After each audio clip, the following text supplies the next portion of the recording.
Right, let's get straight into it. So the new version of CarPlay is out, CarPlay Ultra. Let's talk about it and my concerns. I got some concerns.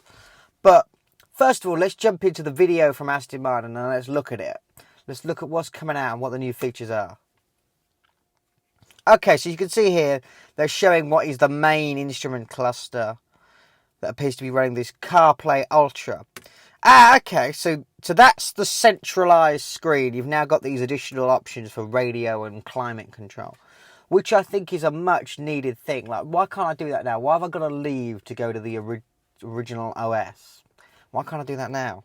Why can't they backport that? Okay.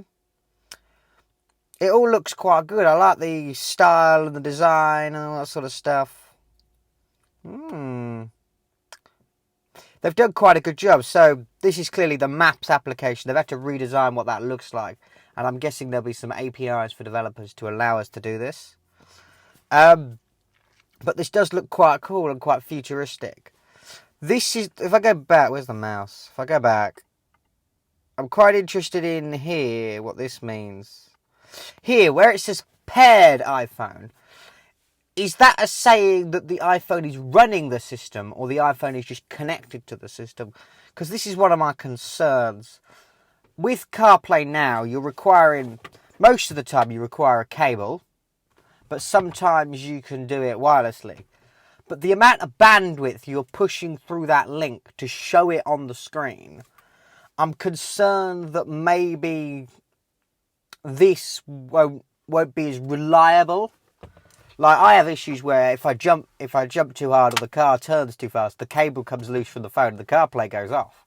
Like, if this is running my instrument cluster, like my speedometer and stuff, I'm going to want it to be reliable and staying connected. But overall, this looks like it's going to be quite good. A lot of people are calling this new feature.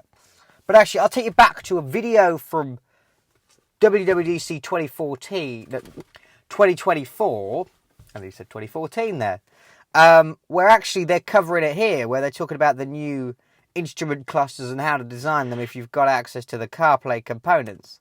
Customizable.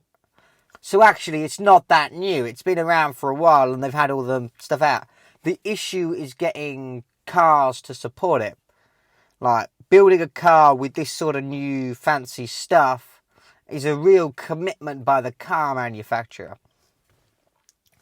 I have noticed, however, in this decrypted binary I've got, that actually the applications for this are out now. I think it's this one called Media. I don't know how well you can see that icon there, but that icon is the radio icon we saw earlier in the video. Meaning, at least, all of these applications are out now on your software. So it should be compatible with iOS 18 Plus, assuming they've not made any breaking changes. But anyway, I hope you enjoyed this one. I've done it a little differently. I've come sat in the car. And I'll see you in the next one.